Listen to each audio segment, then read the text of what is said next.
अस्सलाम वालेकुम नाजरीन, आप देख रहे हैं प्रोग्राम जायजा और मैं हूं आपकी मेज़बान फरहाना खान। नाजरीन, इस वक्त जो मेरे साथ शख्सियत मौजूद है मेरे प्रोग्राम में, वो किसी भी तारफ की मोहताज नहीं है। प्रिंसिपल हैं आप, डॉक्टर सोफिया उमर है इनका, प्रिंसिपल है मुल्तान कॉलेज ऑफ आर्ट की। अस्सलाम वालेकुम मैडम, कैसी हैं आप?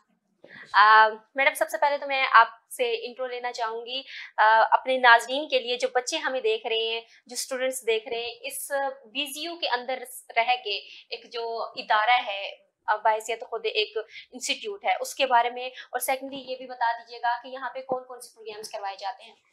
जी, Multan college of arts Bahauddin Zakariya university का कॉन्स्टिट्यूएंट कॉलेज है और यहाँ पे 3 डिसिप्लिन्स इस वक्त रनिंग है, जिसमें bachelors in fine arts, bachelors in design and the third one is the architecture design. तो ये 3 डिसिप्लिन्स 4 इयर्स के पहले 2 और आर्किटेक्चर का जो डिसिप्लिन है वो 10 सेमेस्टर्स के साथ 5 ईयर प्रोग्राम है बेसिकली। ये इदारा 2003-4 में इसकी बुनियाद रखी गई। ज़फ़रुल्लाह साहब हमारे डीन होते थे IMS के, और खालिद मकबूल साहब जनरल थे, lieutenant general at that time, और गुलाम मुस्तफ़ा साहब हमारे वाइस चांसलर थे, और जुल्फ़िकार अली भट्टी साहब ने बेसिकली 3 जो इम्पोर्टेंट लोग हैं, जिसमें ज़फ़रुल्लाह साहब, खुद भट्टी साहब और खालिद मकबूल साहब के साथ मिलके इस डिपार्टमेंट का संगे बुनियाद रखा है, एक तरह से कहना चाहूँगी। तो उस दिन से लेकर या उस टाइम पीरियड से लेकर इनिशियली ये IMS के अंडर ही रहा और फिर इसको फुल फ्लेज कॉलेज का दर्जा देके सेपरेट कर लिया गया। इनिशियली हम तहसील चौक पे थे हमारी बिल्डिंग, लेकिन फिर ये जब बिल्डिंग कंस्ट्रक्ट हुई तो अब हम यूनिवर्सिटी के अंदर ही मौजूद हैं। मैडम, आजकल साइंस का दौर है, हर कोई साइंस की तरफ जाना चाह रहा है, तो ऐसे में फाइन आर्ट्स के लिए ये जो आर्ट्स है, इसमें कितने % लोगों का इंटरेस्ट है? आपके पास कितनी तादाद में स्टूडेंट्स आते हैं? नहीं, हमारे पास बहुत तादाद में स्टूडेंट्स आते हैं और इस दफ़ा तो 1400 स्टूडेंट्स थे कि जिन्होंने अप्लाई किया। लेकिन होता ये है कि क्योंकि बच्चों को सही गाइडलाइन नहीं होती है, हमारा ये एक बड़ा अलमिया है माशरे का, उनको ये नहीं पता होता कि उनका बेसिक इंटरेस्ट किस चीज़ में है, किस चीज़ में नहीं है, उनको किस में प्रायोरिटी देनी चाहिए अपने एडमिशन के लिए, किस में नहीं देनी चाहिए।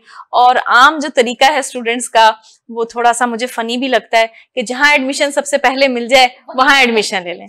तो ये क्राइटेरिया नहीं होना चाहिए, ये आपकी प्रायोरिटी नहीं होना चाहिए। आपको ये देखना चाहिए या ये अपने अंदर फाइंड आउट करना चाहिए कि what is the best liking और disliking you have within yourself for a particular domain, for a particular subject.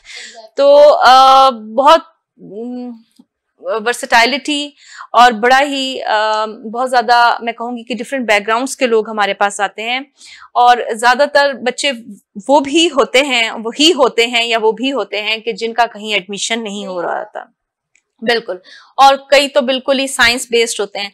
लेकिन हम बच्चों को कोशिश करते हैं कि इस तरीके से ट्रेन करें, आहिस्ता आहिस्ता करके हम उनको 4 साल में इस हद तक लेकर आते हैं कि जैसे कि अभी आप थोड़ी देर में ये विजिट करेंगी हमारी एग्जीबिशन भी, कि ये उनका एक आउटपुट होता है आफ्टर 4 ईयर्स।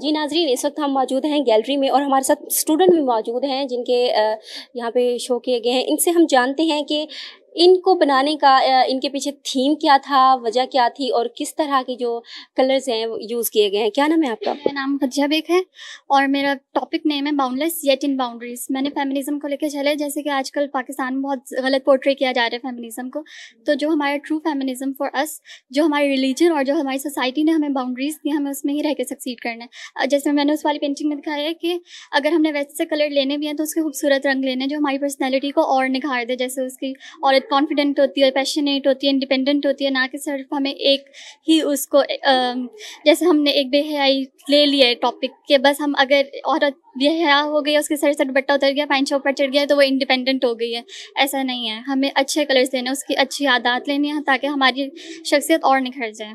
अस्सलाम वालेकुम, मेरा नेम है निमरा कंवल। मैं मुल्तान कॉलेज ऑफ आर्ट्स की स्टूडेंट हूँ, फाइन आर्ट्स की। तो ये मेरा थीसिस डिस्प्ले है। मेरा जो टॉपिक है वो है एवोल्यूशन ऑफ केव मैन। मेरा जो इंटरेस्ट था वो था मेसोलिथिक, न्यूलिथिक। पहले जो लोग आरओ में पेंटिंग्स बनाते थे, मेरा उस साइड पे थोड़ा इंटरेस्ट था, हिस्टोरिक आर्ट में। तो मेरा जो टॉपिक है एवोल्यूशन ऑफ केव मैन, इसमें मैंने मेसोलिथिक एरा की एक केव है, केव ऑफ हॉर्सेस के नाम से उसकी मैंने एक पेंटिंग ली है। उसको मैं मॉडर्न एरा में लेके आई हूँ। जैसे आप लोग इस देख रहे हैं, इस पेंटिंग में जो सेंटर वाला इमेज है, ये जो इमेज है ये है मेसोलिथिक एरा का। और पहले ये था कि लोग हंटिंग करते थे फॉर सर्वाइवल, लेकिन अब ये हो गया कि लोग एक दूसरे इंसान को भी मार सकते हैं फॉर सर्वाइवल। मैंने कुछ मॉडर्न एक्टिविटीज के साथ उस एक पुराने इमेज को, मेसोलिथिक एरा के इमेज को प्ले किया हुआ है। यहाँ पे मेरी 4 पेंटिंग्स डिस्प्ले है। इस पेंटिंग में मैंने एक मॉडर्न एलिमेंट ऐड किया है सिगरेट का। इसमें मैंने मॉडल शो की हुई है, एक स्टूल के साथ मॉडर्न एलिमेंट है। इसमें हील्स मैंने शो किए हुए हैं और उसमें एक बंदा जो है वो कॉफी पी रहा है। मीन्स के पहले लोग हंटिंग करते थे फॉर सर्वाइवल, अब गोल सेम है बट उनके जो वेज है वो चेंज हो गए।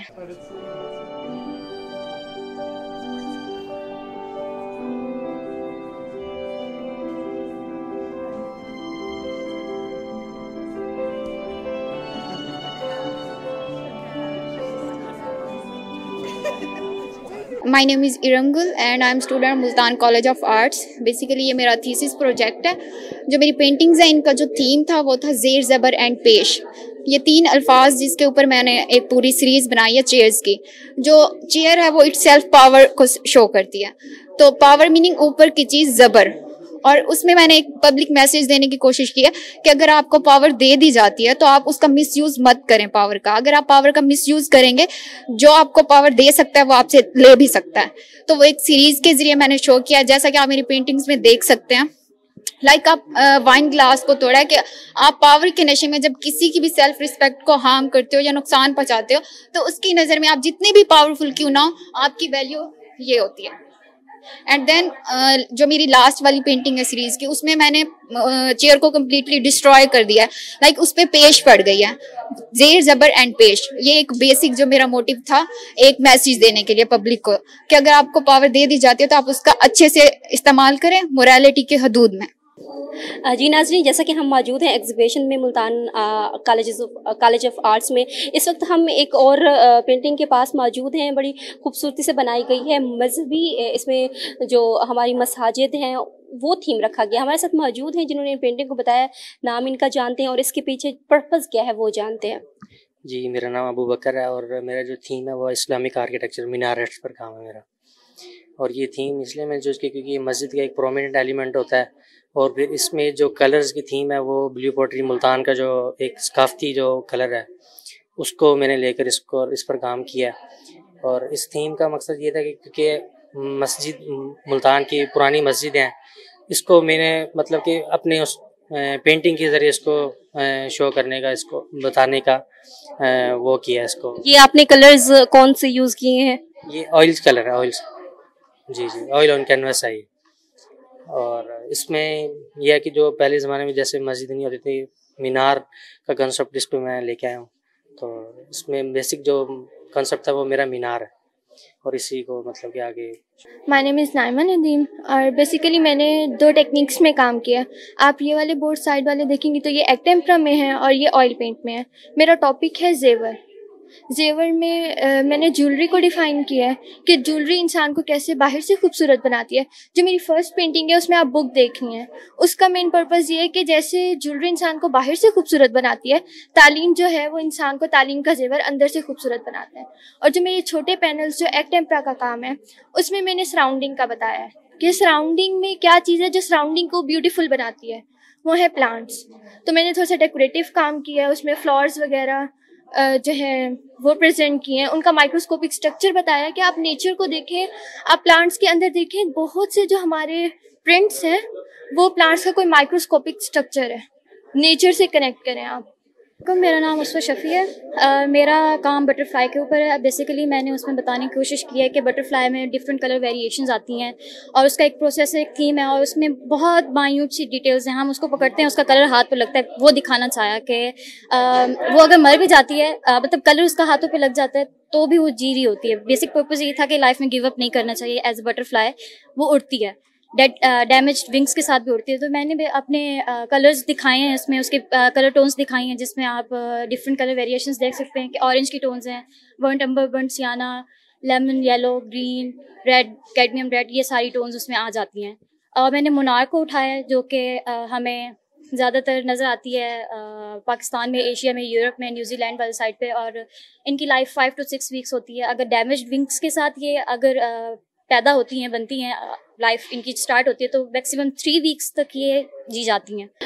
नाज़रीन, इस वक्त हम मौजूद हैं मुल्तान कॉलेज ऑफ आर्ट्स में। हमारे साथ स्टूडेंट मौजूद हैं, इनसे जानते हैं कि बेसिकली इस कॉलेज में इनको किस तरह की फाइन आर्ट्स के बारे में सिखाया जाता है, पर्पज़ क्या होता है, किस तरह से मुस्बत सरगर्मियाँ यहाँ पे उजागर हो रही हैं। अस्सलाम वालेकुम, क्या नाम है आपका? वालेकुम अस्सलाम, मेरा नाम रुमैसा है और मैं यहाँ पे फ़ाइन आर्ट्स पढ़ रही हूँ। मतलब यहाँ पे 2 फील्ड्स ऑफ़र की जाती हैं, फ़ाइन आर्ट्स की भी, ग्राफिक डिज़ाइनिंग की भी फील्ड ऑफ़र की जाती है और फ़ाइन आर्ट्स की भी। मैं यहाँ पे फ़ाइन आर्ट्स पढ़ रही हूँ और मतलब यहाँ पे इस तरह काफ़ी एग्जीबिशंस वगैरह चलती रहती हैं। यहाँ पे सीखने को भी बहुत कुछ मिलता है।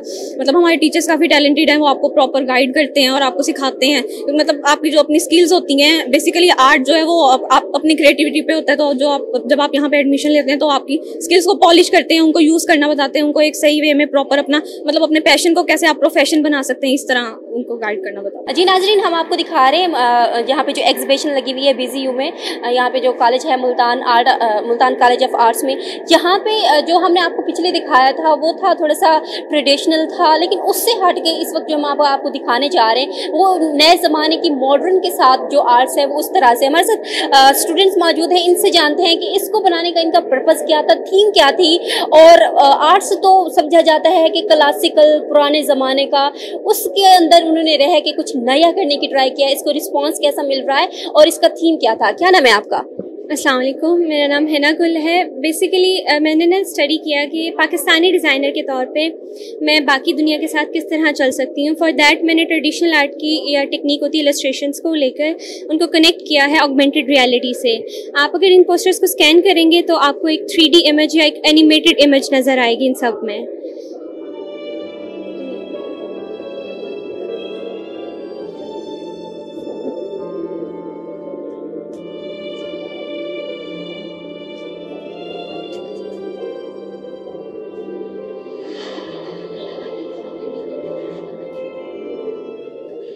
मेरा थीम जो है ना हमारे करंट एरा है पोस्ट मॉडर्निज्म की, कैंपेन है पोस्ट ह्यूमनिज्म। तो मैंने इसके खिलाफ एक कैंपेन स्टार्ट किया है कि आपने टेक्नोलॉजी को ओवर पावर नहीं करना। जिस तरह मैंने डिज़ाइन को, ट्रेडिशनल डिज़ाइन को बैलेंस आउट किया है, हमने हर फील्ड में टेक्नोलॉजी को बैलेंस आउट करके चलना है। As a third world country that would be beneficial अगर हम डेवलप्ड कंट्रीज़ के बराबर आ जाते हैं just by overcoming that hazards of technology.